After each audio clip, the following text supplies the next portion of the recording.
The CFPB is the first of its kind and a historical anomaly, wrote Judge Brett Kavanaugh. Indeed, within his jurisdiction, the director of the CFPB can be considered even more powerful than the president.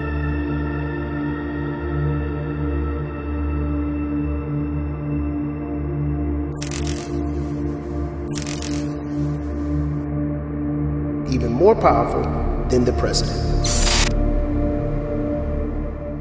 The Consumer Financial Protection Bureau, the CFPB, is designed to regulate financial lenders and credit service providers that are traditionally unregulated.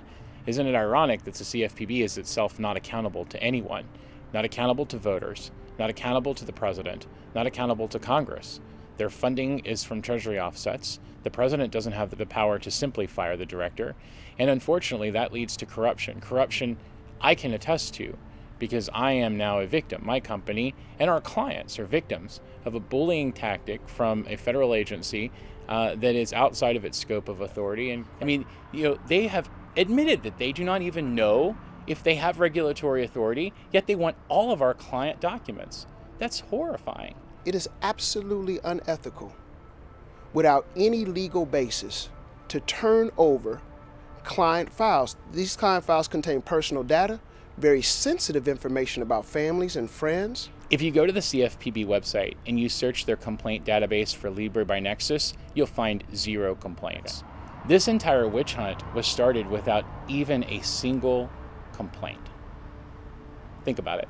Millions of taxpayer dollars spent on a witch hunt, on a target, on a bully tactic of a company that hasn't even been subject of a single complaint.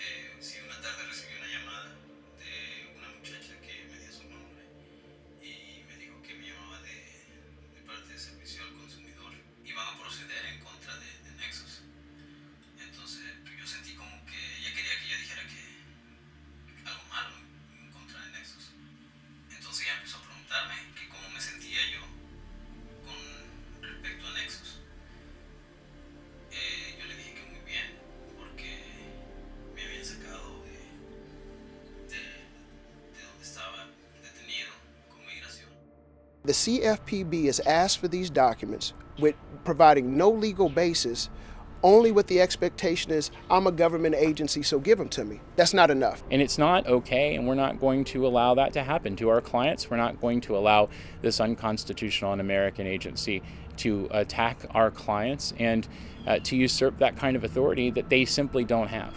And it would be absolutely unethical and unlawful to turn over those documents.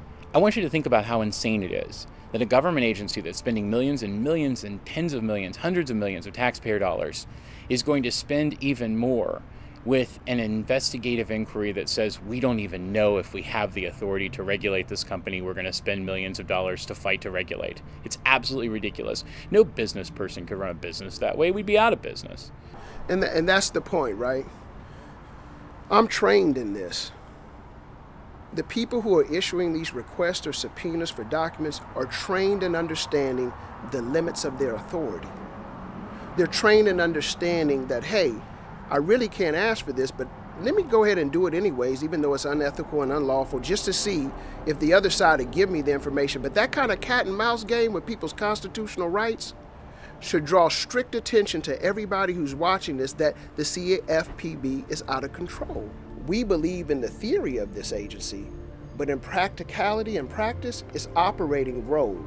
The idea that no one can basically fire the director of the CFPB is an insult to the presidency. Well, we need the president to take a step forward and say, hey, this agency is rogue, this director is exercising unilateral power in an unconstitutional manner, and he has to go. It's not just me saying this. Even the Wall Street Journal has called for the president to fire Director Cordray. So who is the most powerful person in Washington, D.C.? Is it the elected president of the United States? Or is it an appointed agency director of the CFPB? Could the court have been right in saying that the CFPB director is more powerful than the president? Not in my America. In my America, the president has the authority to say, you're not serving the interests of the American people, you have to go.